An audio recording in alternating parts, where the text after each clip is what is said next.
Uh,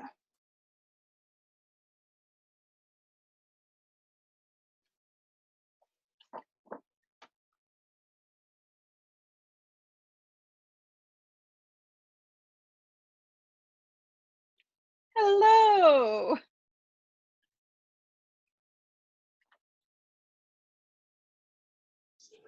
I can't hear you? I can hear you now. Oh, all right. Excellent. Well, it's nice to see you. It is nice to see you too. I like your background.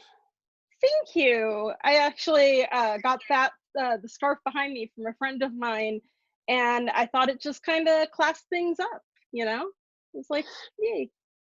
Well, I was banished to my bedroom. Oh no. Well, it's all right. I turned this way, and you may be able to see the blossoming pear tree out the door, out the window. And then I'm right under Oh, my that's so banyan. pretty. I have a banyan tree in my bedroom, um, Nice. which reminds me of India.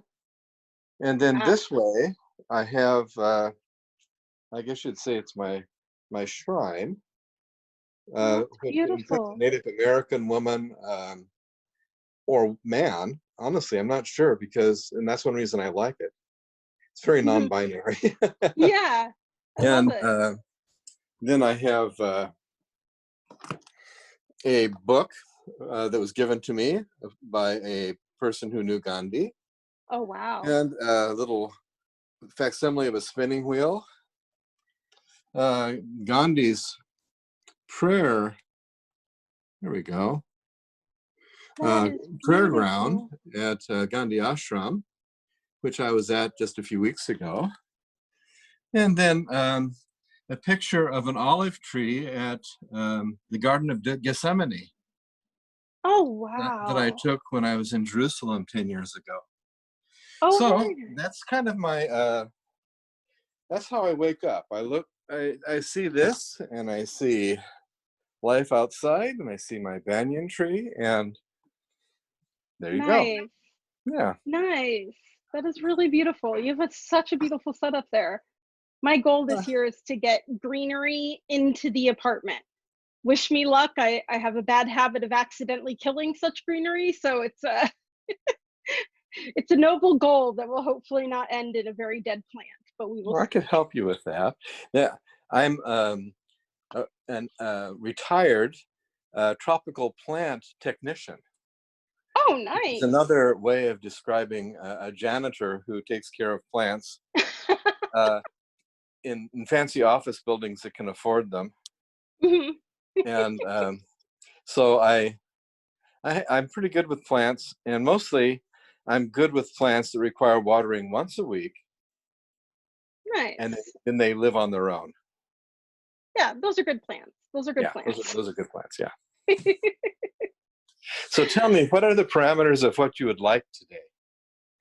So, what I was looking to talk to you about, Shay had talked about how you had gone to India before COVID um, had started, and then had to make your way back to the U.S. and kind of the differences between the two countries in how things progressed and what was happening. And I'm very interested in, what were you doing in India? And what did you see there? As a Muslim woman, India is definitely an there's Yes. a word there that I Um, am not reaching for as quickly. Currently, it is um, it is a hot spot with Hindu nationalist antagonism towards Muslims in a very Yes, systematic way, yes, and something that Gandhi himself would be uh, steadfastly in opposition to. yeah, yeah. Um, From what little but I know, I'm very American, unfortunately, in that respect. Um, I'm I'm more connected, I would say, than a lot of uh, Americans that I've met, like at work and such. But I still find myself to be very isolated about international affairs in places like India. Can you kind of give a brief description of, if a brief description can be had, for like a generations long conflict rooted in all sorts of systems, in, yeah, Sure. if you I can. mean, I'm a professional teacher, I'm retired from the classroom with 41 True. years. So you can tell me, what is the nature of life, and give in 30 seconds, please. And That's awesome. I should come up with something. I should come up with something. That's So awesome. this is off the record, and I have plenty of time. So I'm not in any rush. Awesome. And after we've had a nice chat to your satisfaction, you can tell me, maybe based upon the chat a little bit, what you would like for me to share on tape, and in how much time, because I need to have a time frame. Uh, Otherwise, you give me 2 hours and I'll take 2 hours. It's no Very problem. much the same way. I can do that. And I have a pocket watch here where I'll be able to keep track of the time when you give it to me. So your question. Okay, the roots of Hindu culture go back at least 3000 BC. They have the earliest religious texts in the world, called the Vedas. And Hinduism is more of a culture in some ways than a religion. They describe 10,000 names for God. Right. So they're extremely inclusive as a culture as a whole. The current nationalist government somewhat excluded from that. Right. They're a tangent. Islam came to India through a relative of Genghis Khan, Okay. called Babur, who established an empire stretching from Afghanistan across northern Pakistan and northern India. And that became known as the Mughal Empire. Interesting to me is that most of the Mughal emperors were Sufi. That is really cool. Oh, yeah, they were incredibly into respect of different cultures, learning from them, education to the extreme. For the most part, were very respectful of Hindu and other religious traditions in India, including Sikhism, which is a blending of Hindu and Islamic theologies, and the Jain religion, which goes back 300 BC, Buddhism, Zoroastrian traditions of fire worship. India even has Christians from the 1st century AD. I did not know that. That It is is really cool. really wild. You've heard of the Apostle Thomas, Doubting Thomas? I think so. He was one of the I he go was one of back the to my 12. Catholic days. Well, he was one of the 12, and he went east, and he went all the way down to the southern tip of India. And so there are St. Thomas Christians dating from the 1st century AD, who the Portuguese were very surprised to find when they came evangelizing Christianity. Like, oh, well, So, we've already been here hanging out. We got the word. that's We're right. good. And the Portuguese didn't get along very well with those. They were known as St. Thomas Christians. The St. Thomas Christians were using Aramaic in church, the native language of Jesus. Yeah, that is cool. So India's a wild and crazy place. Yeah, it is. Today, it's about 1.3 billion people. That's nuts to contemplate. It's about 4 times the population of the US in about 1/3 the area. Yikes. I mean, And that's of the 1.3 billion, Mhm. about 250 million are Muslim, Yeah, it's which not means small. that India has more Muslims than any other country on the planet, Yeah. including Indonesia, which comes in second. And so you know these things, but it's surprising to many people.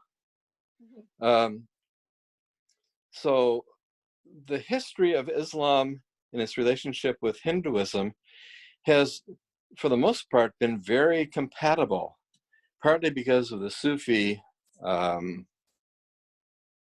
toleration Mhm. for different traditions.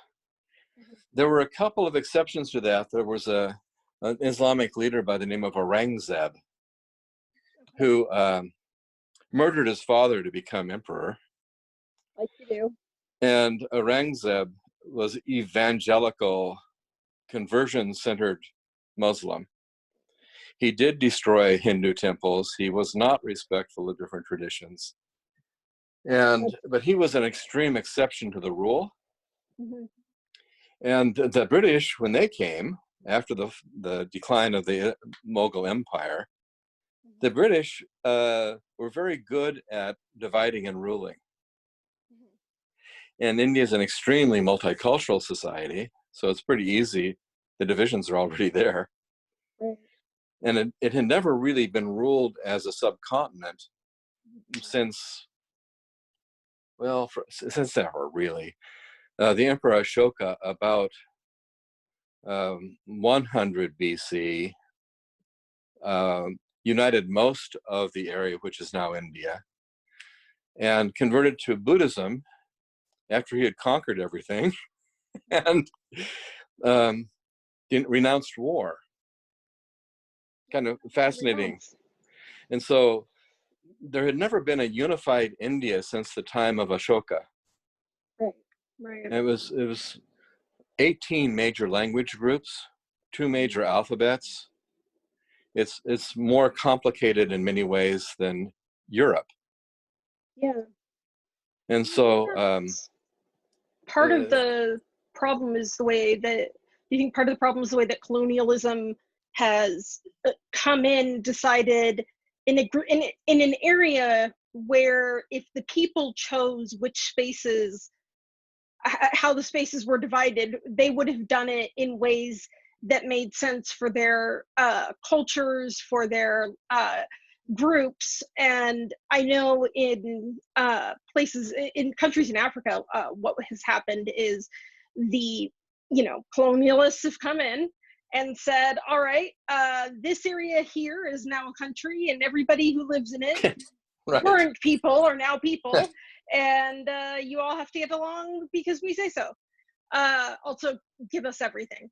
Um, Yes. and is that similar to what happened and how India became India? That it was more like what would have been many countries uh, is now one country because of this colonialism coming in and just going, "Yep, now you're India." Yes, except uh, mm, basically yes, but the exception is that the seal of the country of India is the seal of Ashoka. Okay. And Ashoka did unite the subcontinent. And so, unlike Africa, which was never united as a continent, India was largely united at that one point in history. So you can go back to it. And it was overwhelmingly Hindu, which is to say, they have a lot of commonalities to that culture, though they have extreme inclusive respect for different paths up the mountaintop. And so, from a Hindu point of view, Christians evangelizing didn't have much headway because they would simply say, "Oh, Jesus! Oh, yes, Jesus is an incarnation of Vishnu, the creative aspect of God, which has had other incarnations, including Krishna and Ram. Yep. So you fit right in. But you Exactly. need to convert to Christianity. Why? Uh, Why? It's there's no all in need to. here. Well, Jesus. Jesus is the only one that returned after the death by resurrection. Hindus will say, oh, no, he's not. We've had a number of highly developed yogis who have done the same thing. Mm-hmm. Your Jesus is just an incredibly developed yogi. Right. Right. And Islam was a little different. They didn't fit quite into that mold.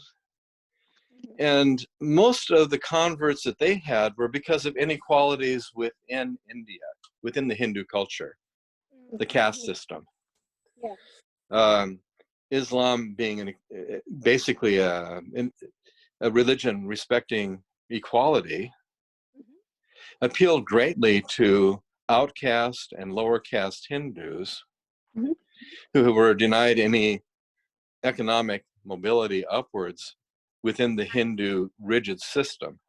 Mm-hmm. And so they weren't forced conversions, they were voluntary conversions that were attracted to the appeal of Islam. Right. Yeah. And This Sikhs who isn't did, what your life has to be. yeah. So but the British would say, oh, no, remember Aurangzeb, And the Hindus would go, oh, we remember Aurangzeb. Well, you must be fearful of the Muslims. There are so many. And you Muslims must be fearful of the Hindus because they are like 80% of the population. And they will oppress you. They will take revenge on the wrongs done by Aurangzeb. And it was just like this. Yeah. And the British ruled primarily for economic benefit. They discouraged evangelizing of anybody because that created instability and they didn't need that. Right. And Hindu culture just kind of carried on in the villages, which it still does, mostly compartmentalizing people. Right. So you are my Muslim neighbor. My children went to school with you. You take care of the dead cows and you do the tanning. And we go to you if we need leather and shoes. The idea isn't you're not bad, you have a function. Right. And everybody has a function and they do not intermarry. It's all compartmentalized, but it is functional and it is on the surface quite harmonious. When stress comes, the surface cracks. Yeah. And the other sad features of not really being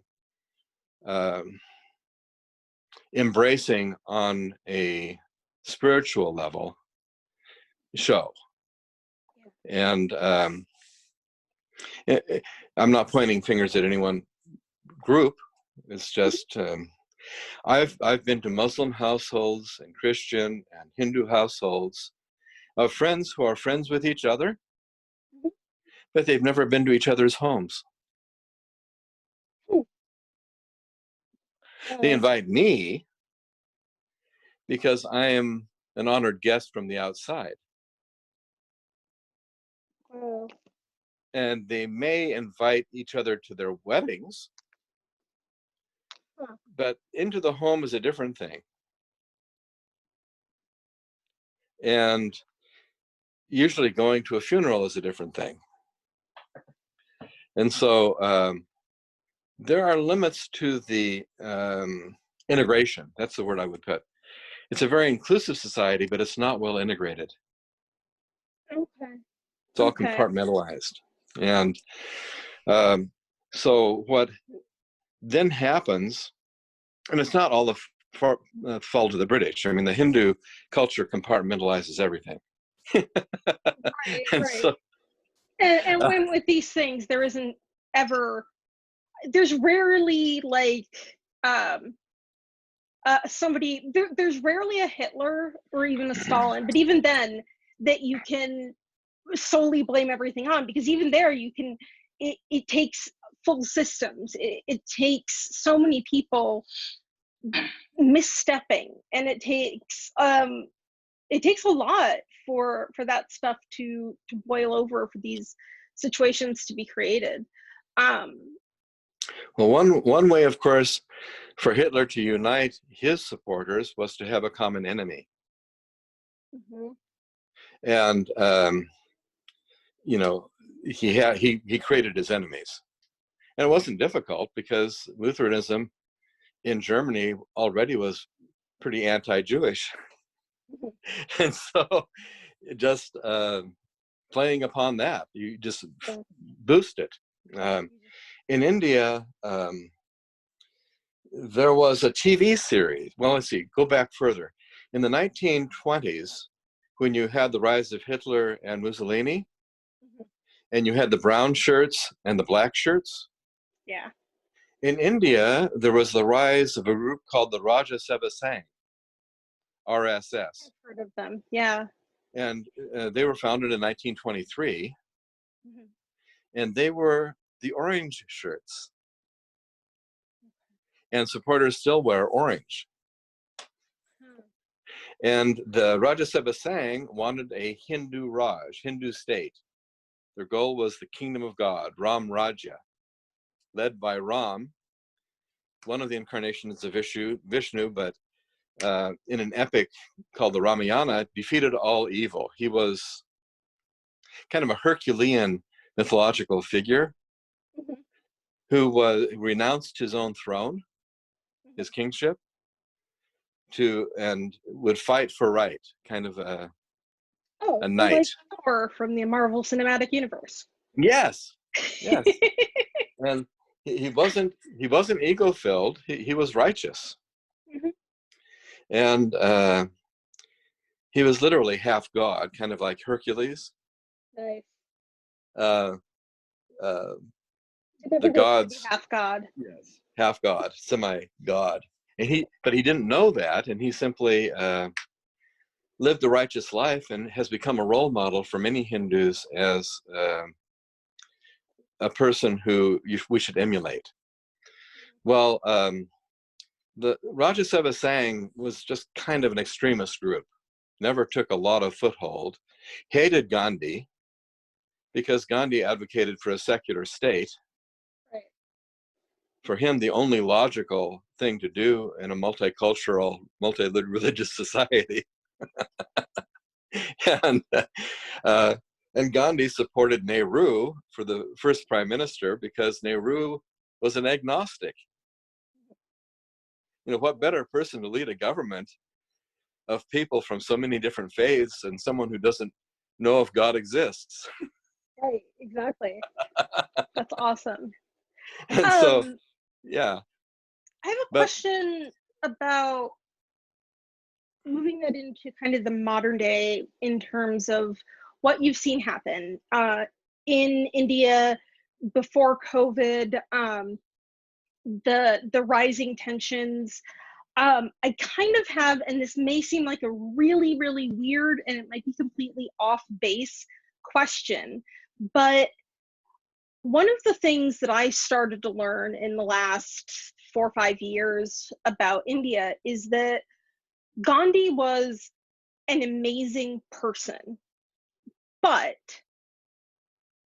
as my friend put it, not even Gandhi was Gandhi. He was still a human being. He was still flawed, and he said things that were, um, I know, sexist. He would, while he never had sex with other women, there is talk that he would require women to sleep with him, like next to him, as a way to test his mettle on avoiding sex, which is kind of creepy for me to think about, you know, here in modern America. Context is everything, but I've heard stories like that, and I've heard stories that there may have been some racist elements. Correct me if I'm wrong, but do you think the recognition of Gandhi as, the best way I can think of it, is a complete person, Because I don't see these things as diminishing the work that he's done, but I do wonder if, because people are like, hey, he wasn't perfect because nobody is, if that allowed people to then push back against the teachings that he of integration and secularism that he tried to get out in the world. Does that make sense? I Well, sure, apologize. sure. And in Okay. fact, you've just described the strategy of the RSS. Oh wow. Okay. Aha. How about that? In That's fact, the interesting. RSS has consistently sought to discredit Gandhi if they could not actually reinterpret him to be a Hindu nationalist. Right. So they've been trying to do both in many ways. But to discredit Gandhi, they would take statements that he would make or actions that he undertook Mhm, in South Africa as a young man. mhm, And then they would say, well, see, he was a sexist. He threw his wife out of the house. mhm. He required that she sell all of her jewelry. Um, he did not include Africans in the movement for against the Afrikaner government in South Africa. Mhm. He called um, uh, some Bantu people, he was using the language of the Afrikaner in South Africa. He would call them Bantu. He would call them primitive. And all of these things you can find. Mhm. In fact, most of them you can find from Gandhi himself, Right. Right. because he himself uh, was transparent. Mhm. You can read his autobiography, and you can. The thing about him, though, is that he would say, yes, I treated my wife like this. I'm telling you about it so that you don't make the same mistakes. Nice. I'm Nice. changing. We can all evolve. We can all, this is my life is my story of my experience with truth. I'm a truth seeker. Right. And so what the RSS and some academics Mhm. make a reputation on is attacking Gandhi for shortcomings that he himself admitted Right. and sought to overcome. Mhm. Ultimately, though, he would agree with you, River, that no one is perfect. He didn't claim to be, Mhm. and it's a process. So, uh, too bad. You know, just I'm not going to be. He's not going to be concerned about too much about what you say, Right. because he doesn't. He doesn't try to be consistent with the past. Mhm. That was really irritating to the British. Um, I mean, he had his allegiance to truth, nonviolence, and voluntary suffering. These are the trinity in his thinking. Mhm. You're seeking truth through nonviolence, and you must be willing to suffer if you love those who don't love you. It's very simple. And yet, applying that to particular circumstances got really complicated. And so Right. I remember a personal secretary of Gandhi told me a story where it was in the 1930s, and Gandhi was, neck deep in a movement for independence. And in a crowded room of reporters, a reporter shouts from the back of the room, Mr. Gandhi, Mr. Gandhi, last week you said something on this topic, and this week you're saying something completely different. Where do you stand, Mr. Gandhi? And his secretary told me, well, Gandhi said, I stand here. I've Mhm. learned something new since last week. Oh my gosh. Yes. Ah, what do you do with that? Yes. I I love mean, that. he is a personal revolutionary. Right. And so, you can point out the business of him sleeping with his nieces toward the end of his life. I think he deserves criticism there, Mhm. personally. And if you were here, I would suggest to you, Gandhi, I think your basic problem was in a flawed assumption. He would say, what do you mean, Michael? What do you mean? Well, I said, Gandhi, there's a sexist assumption in the worldview that you were accepting at that time. And that is that power comes from the semen of the man. It's a very old idea that goes back to Aristotle and beyond, that the woman is simply a receptacle and the man is the farmer and plants the seed and the seed grows, right? Right. And so in Hinduism, there's this whole long tradition of the power of the semen. And many Hindu saints who engage in extreme brahmacharya or self-control are said to be able to achieve exceptional powers as a result of controlling their sexual urges. Okay. Okay? And I said, well, Gandhi, the assumption is flawed. Science doesn't see power in the semen anymore. Right. Right. So you're operating on a false assumption. Now, I understand, Mr. Gandhi, that you are desperate. The year is 1947. 15 million people are refugees within what was British India. 1 million people have died, slaughtered by different sides rioting. And you are desperate to try to bring a stop to it. You're seeking to develop spiritual power. Yeah. And on a flawed assumption. And it's not that you're a dirty old man trying to get it off with your nieces. You're trying to test yourself to see how far you have come in your celibacy in the hopes that you might be able to access spiritual power. Right. Grasping at straws in He's some way. grasping at straws. He's grasping at straws, and well, and as far as I'm concerned, those straws were not going to work. Yeah, that.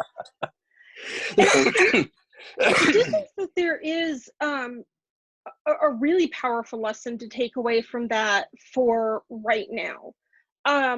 One of the things that I've noticed when I've talked to people about the COVID-19 epidemic, pandemic. So let me give you just a little bit of background about who I am. So I was a pre-medical student at PCC and PSU until I became disabled. And I don't know if you've ever seen what the pre-medical track is like, but it is not the most, low health quality, doable track. If you're already a non-traditional student, trying to do the intense volunteer work, school, plus I have, I'm married, and such, all of that at the same time as, you're disabled with chronic illness, is very, very challenging. And so it didn't end up, unfortunately, working out. But that was my aim. My field of study was medicine. That's what I was aiming for.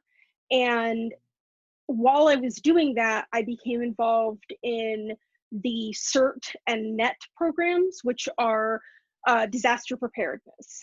And I even had conversations with the director of international emergency medicine at Harvard Medical School, who handles that fellowship there.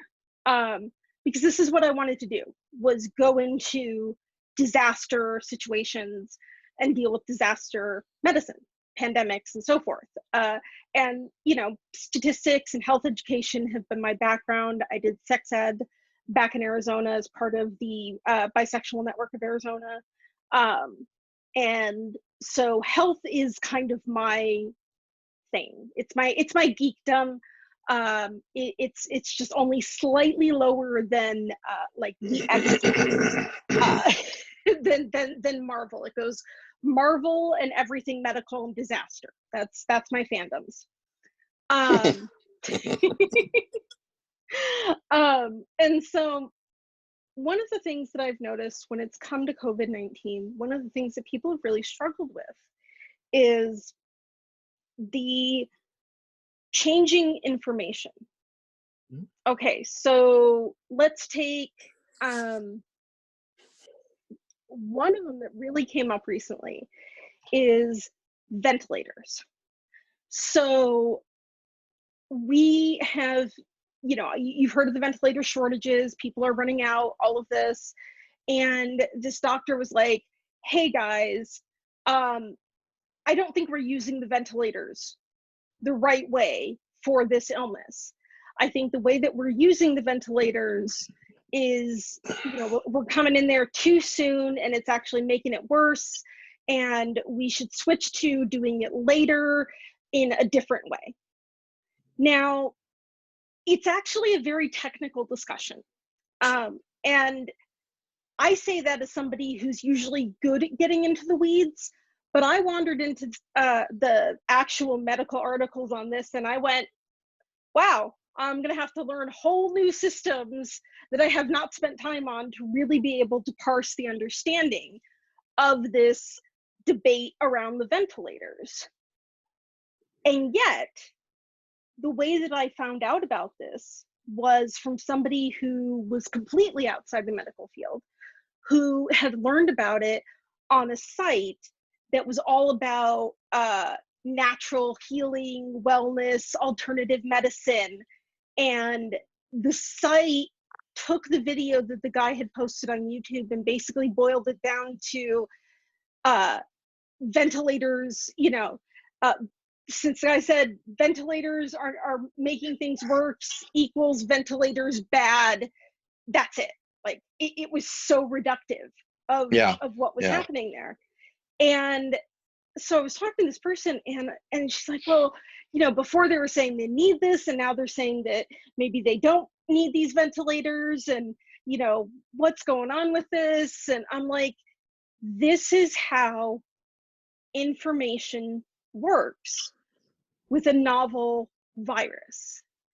And as somebody who's worked in India and international relations, do you feel that is an area that you've seen where people struggle a lot? Because that's been my experience, where they're like, I'm sorry, you've changed, your science has changed their minds.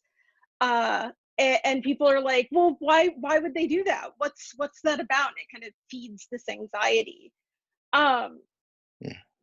do you feel there's a way to communicate with people that kind of can help them reconcile the constant changes involved in something where everything we're learning is new, so some of what we come up with is going to be wrong?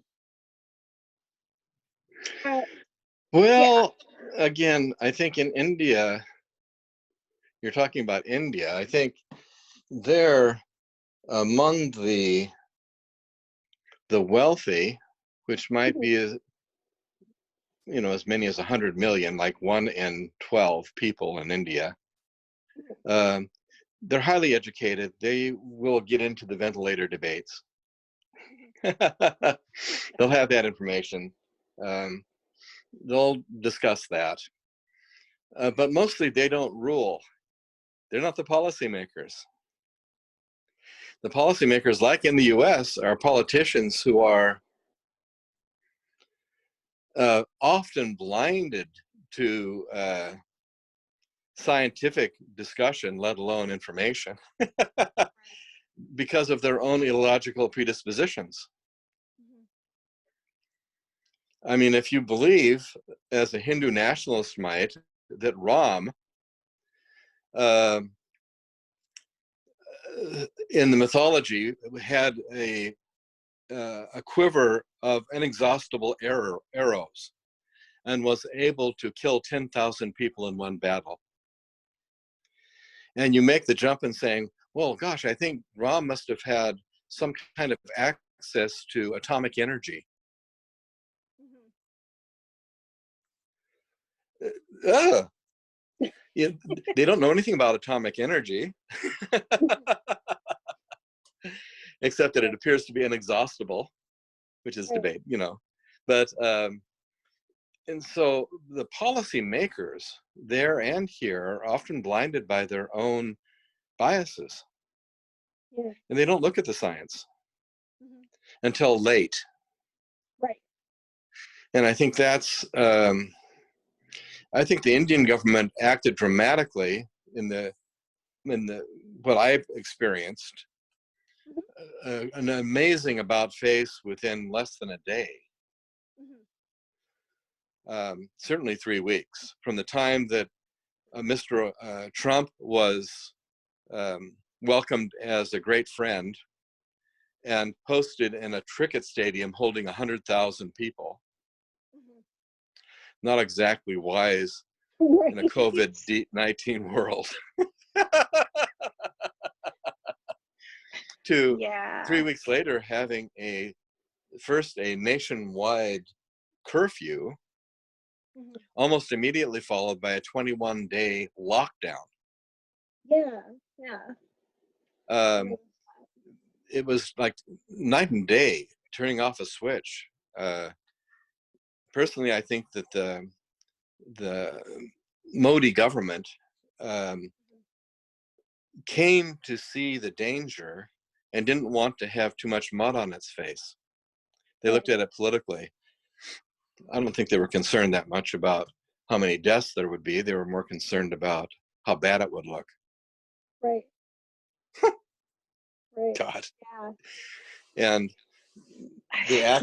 they acted very unthoughtfully Mhm. with a 21-day lockdown, no internal air flights, no trains, no buses, no automobiles, even private automobiles crossing state lines.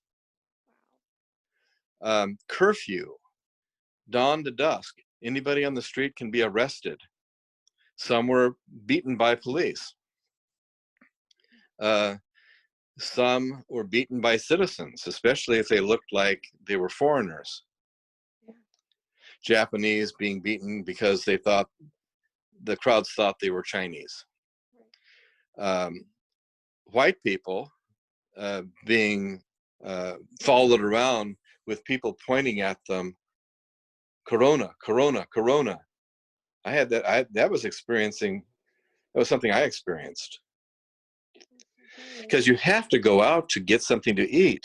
No Right. deliveries were happening, Right. and poor people cannot be expected to be sequestered in a home without food, and they're literally living from day to day. Mhm. I mean, someone who makes $1 or $2 a day income Yeah.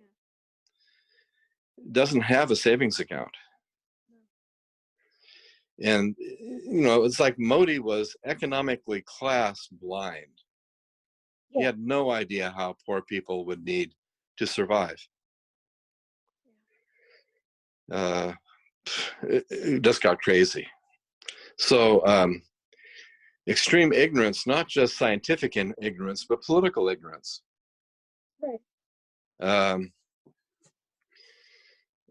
and it happened very fast. It was like a storm you could kind of see on the horizon, but we didn't know if it was coming our way, and then bam, it was right there. Yeah. Yeah. Um, Newspapers didn't cover it very much. They're more concerned about the financial impact. Right. That's what matters. Let's all die for our money. And most of the headlines for the first at least 3 weeks that I was in India, the Mhm. fifth week being the wind change, if you will. The first 3 weeks were primarily about the government's policies relating to Muslims and extreme protests from the states and from Islamic groups as well as from allies of Islamic groups. Police going into Nehru University in Delhi and Mumia Jamia Islamia University in Delhi, beating people up in their dorm rooms. 42 people dying in what was called a riot in North Delhi, which was not a riot because it was not spontaneous. All evidence was it was planned. Mhm. Weapons were stockpiled. Um, so these were the headlines, not COVID-D, Mhm. not COVID-19. Yeah. Um, and this was why tourism had dropped by 40% even before I arrived. Yeah, There I was would go visit. there was an there was an advisory for people not to travel to India because of the political unrest. Right. For me, that was all the more reason to go. Yeah, as somebody that started wearing a hijab after Trump got elected, I can understand that instinct. I really can.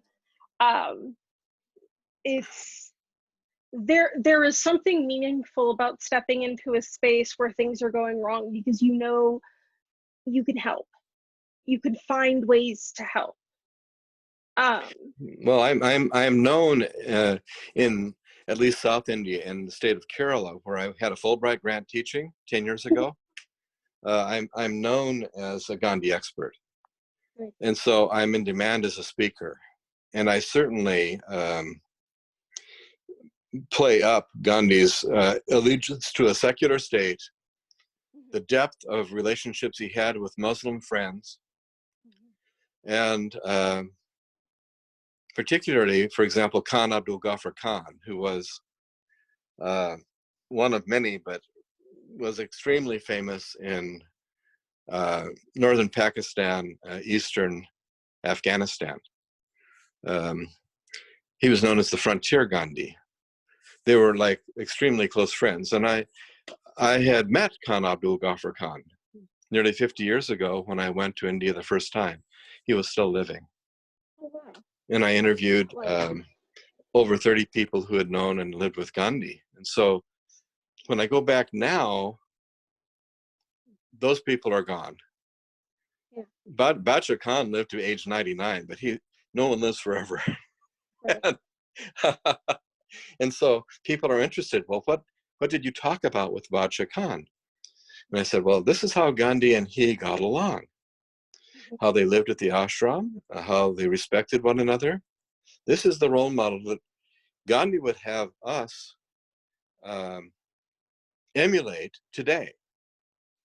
yeah, Um, and so in that way, I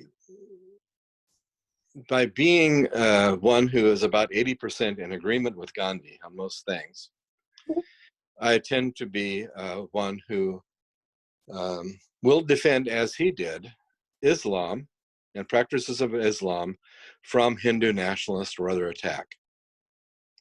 He I did it. appreciate it. I'm obligated to do it. It's very simple. I appreciate that. I really do. Um, I I can understand those tensions. I know what you were feeling when people were when the unrest was I mean, building. yes. I mean, Hijab, I hijab. Muslim, hey, Muslim. yep. I I It's not actually funny. no, it's not, but I laugh anyway, so you're fine. I have to laugh. It's the ludicrousness of hate. Hate to me is the most ludicrous, silly thing. It it just is. And I refuse to give into fear on that because if I usually refuse to give into fear.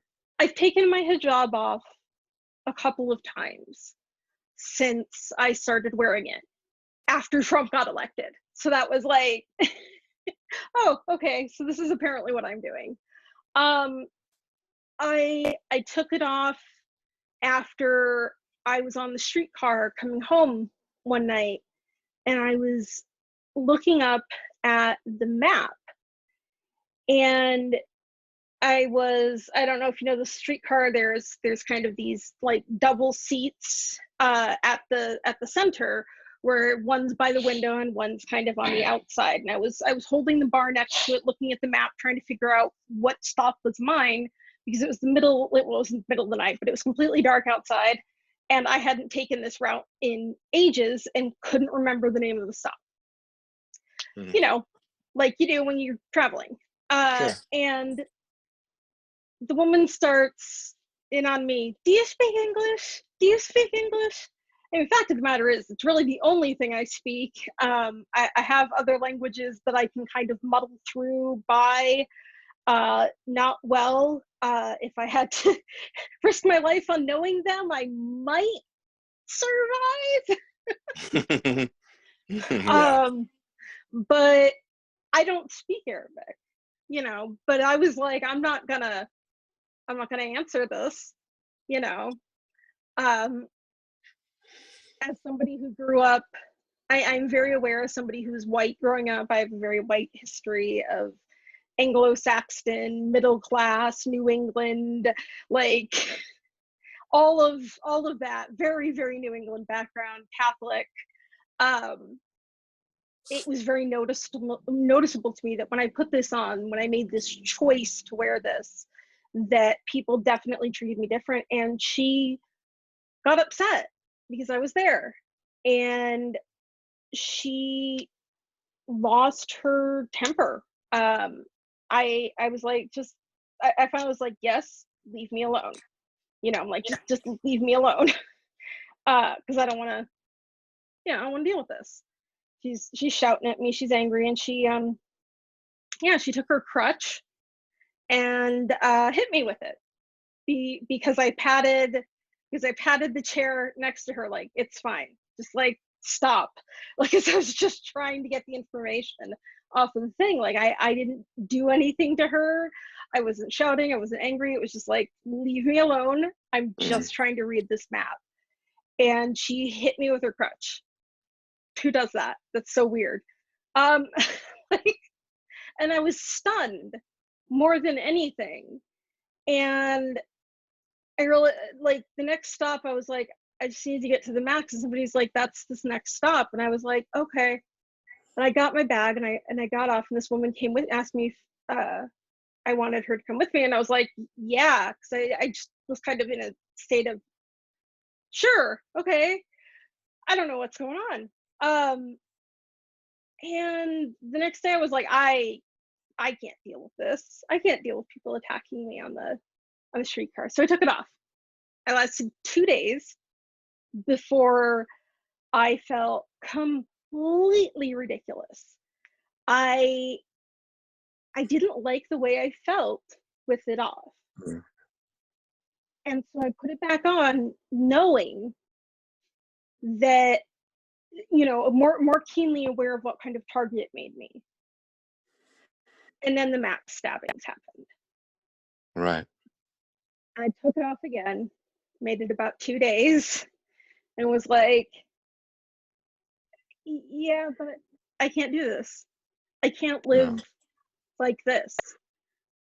Well, I can't fault you for feeling that fear and for compromising.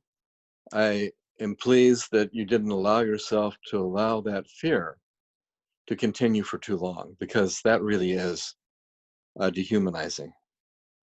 It is. It changes how you look at yourself. Yes. And for me, the thing that left me feeling just, I don't know, um unwilling to, like, the thing that, like, stiffened my resolve to some extent was the awareness that, while this is a choice for me, I choose to wear this. I don't believe that if you are not wearing a hijab, God's going to be like, "That's it, you're out. I'm done with you." Like, that's not how I interpret Islam in any way. But for people of color, for many trans people, for people who have visible disabilities, they don't have the option to take any of that off. Right. Right. And so I didn't want to do less than what they have to do. Hmm. Um, but it also made me keenly aware that at any moment I could take it off and I would be accepted at the next Nazi rally. They'd be like, come join us. And that made me even more like, nope, keeping it on. because knowing that I could do that made me just more determined to never be that person, to never go give into that. And because it's it's terrifying and horrible. And so your feelings when you were traveling through those streets and you were hearing people chant that, I get that. There's a real tension, and it's been really, really hard for healthcare workers. We are seeing a rise in this dualistic attacks on healthcare workers, where they are either being attacked because they're believed to be spreading the disease, or they're being attacked because they are out. Um, if people know they're healthcare workers, um, then they harass them. Why aren't you taking care of me? And then you also have people who are, if they hide that they're healthcare workers, if they wear regular clothes going to work because you don't want to take the clothes at work home with you because it's contaminated. That's not how you do, PPE protection is bad enough as it is. Don't bring your COVID-19 laundry home with you. That's just a bad plan. So they get changed at work and then leave those clothes to be laundered at the hospital. But a nurse had her tires slashed because the person was like, you're not wearing your uniform, therefore the reason you're staying at this Airbnb is a vacation, and this, you should be ashamed. Like, you should be forced to stay in, even though the reason she was in the Airbnb apparently was so that she didn't risk exposing her family to COVID-19. So she was renting out the Airbnb so she could go to work. And she was not bringing the clothes home so that she could reduce contamination. It's Mhm. crazy. Mhm. And it sounds to me like you saw this when this shift happened in Mhm. India. Yeah, It I was in the thick of it. yeah, And ironically, the get only out. place we could find was an Airbnb. No hotel would have us. Oh wow. No hotel would have the four of us who were international people. There were four international people out of the 250 who began the Gandhi Padayatra, the march. And Mhm. that's part of the story. Um, I would never have thought of Airbnb. I didn't have an app. I've never been to an Airbnb. But thankfully, I was with three people who were in their 30s and 40s.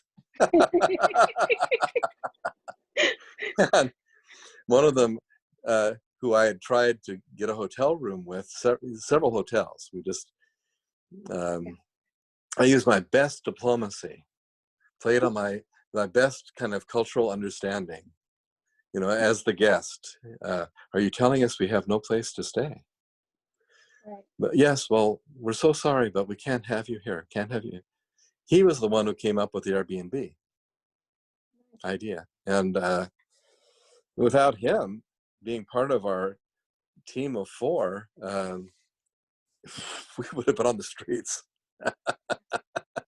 just literally on the streets. So you guys, what were you there to do? Uh, I'll need to summarize that probably for your brief little blurb, but Yeah, basically, let's here, let's do it that way. what? Let's go ahead I don't want and to get too verbal. So basically, what I would probably say to a listening audience is I was really on a pilgrimage back to India for the fourth time, probably the last time in this life. And I had five ideas in mind. One, I was to be visiting with friends in the state of Kerala who knew me from the time I was teaching as a Fulbright scholar there. And I would be visiting with them and giving talks about Gandhi. Two, I would be visiting with a soulmate of mine in Gandhi's home state of Gujarat, who I've known for almost 50 years, whose father was among the 30 people who had known Gandhi that I had interviewed way back. in 1971, 72. So I wanted to spend some time with her. We're both 70 years old, and I wanted to do that.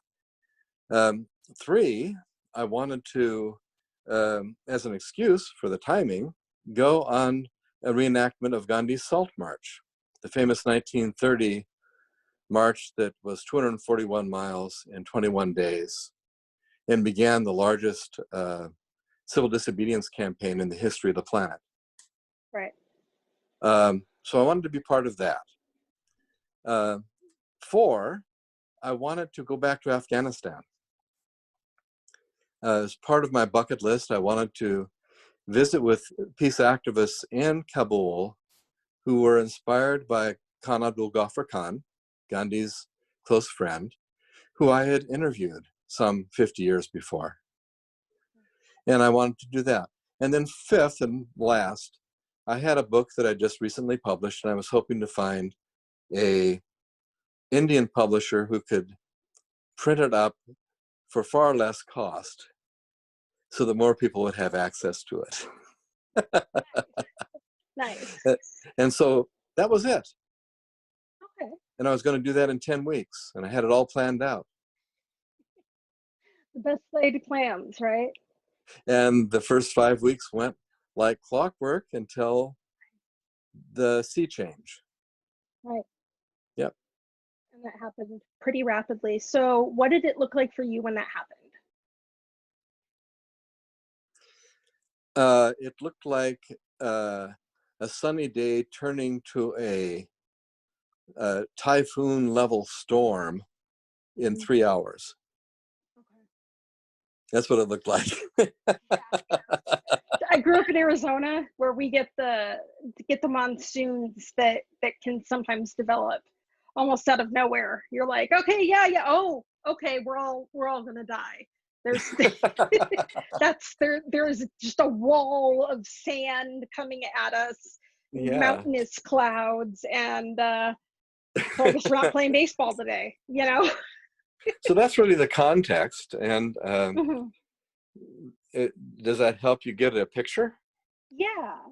And if I When could, maybe I could say that more briefly in terms of film. How much tape do you want to use? How much time? I'm kind of the opinion, and maybe Shay is going to hate me for this, that I I like what we've got so far, and she's going to take and edit different parts together. Um, I think the other part was, how did you get out of the country? Yeah, that's the story that Shay considered most like Indiana Jones. Yes. I need a hat if I'm going to be You do Indiana need a Jones. hat. You do Well, need a hat. I had a hat. Yes. It was a Get me your- 95 to 105 degrees all 5 weeks that I was in India. So I put suntan lotion on my bald spot on the top of my head until I found a hat. It was maybe I could have tried a hijab. Would have There been you go. culturally inappropriate, but then, There if you you're gender non-binary, it gets complicated. There we go. go. That I looks think you would good. look awesome in it. Thank you. Yeah, actually, My it looks husband nice. made that one. So So yeah, I can get through that story, but it was really a question of now I now the storm has arrived. right. I can see the storm. I can see the likely course of the storm. I have an idea of what the consequences will be, and it's time to get out of the country. I can do no more good here, and certainly I'm not doing anyone any good if I myself become a casualty. Right. Honestly, I wasn't so much afraid for my life because I really do believe in reincarnation. So you can't kill me. I like that. I mean, my soul is immortal. It cannot be harmed. I was concerned that I might disappear and my family would never find the body. Okay. Yeah. And that would be a serious ongoing pain for Yeah. them that I would prefer to avoid. Yeah. I'm not yet convinced that I would be able to, in my spiritual realm, come back and haunt them in a good way. You In know, a good way. be something Lovingly like haunt them. the Ghost movie. You know, sort of. There you go. Yeah, yeah. You know, how do I get through to my loved ones? I don't have faith in that, and I didn't want to take the risk. So I took other risks, and it was a little Indiana Jones like, yeah. So, so what did you see as the dangers? You said, people, your family not knowing what's happening, which makes sense to me. In terms of a pandemic in a developing country, Oh uh, my. we have mass grave situations here in the US, and so that sort of situation does make it very hard to ensure that every family member knows who's died, Right. and They'd have to the have less mass infrastructure, graves. Yeah. yeah, the less infrastructure available, Yeah.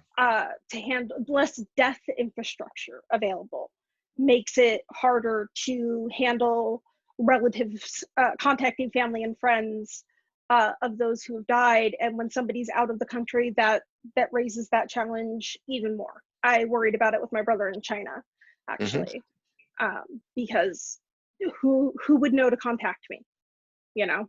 Well, my wife had 4 or 5 contacts, and I was in communication with her and my kids by WhatsApp. But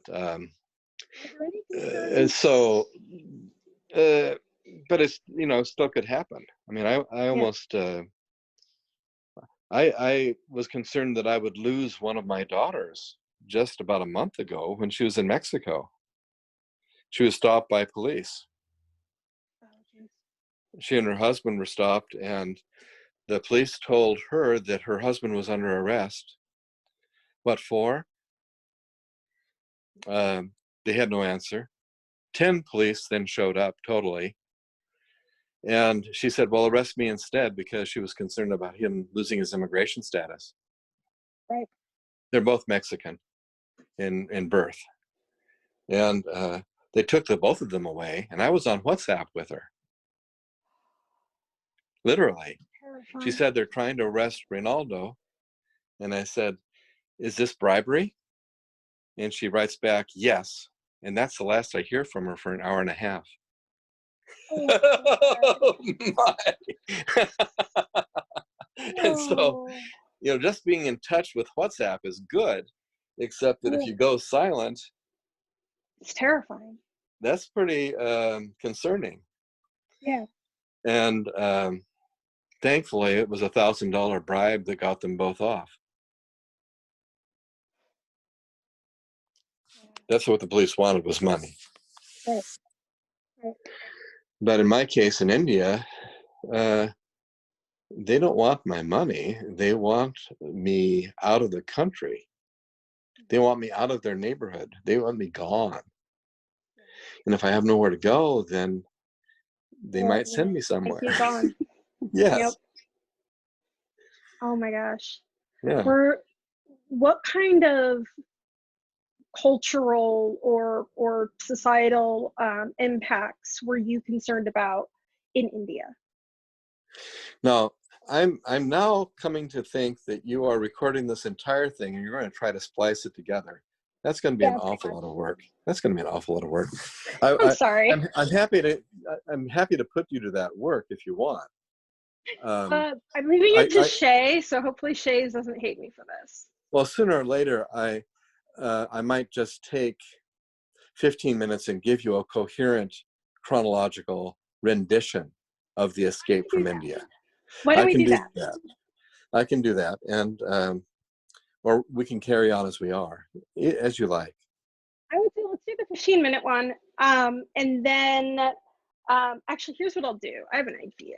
And I don't mind being interrupted because frankly, that dynamic is even better for me. And I hope that if she doesn't like that, that's too bad. I disagree with her. All right, let me do something here. I am going to stop this recording, and then I'm going to start the recording again, and that way I can say, hey, this is the more concise Sure, portion on sure, that. sure. I've had so much fun talking with you. Let me just be honest, this is amazing. I could talk for hours with you. I love Well, the way you think. I'm looking forward to meeting you.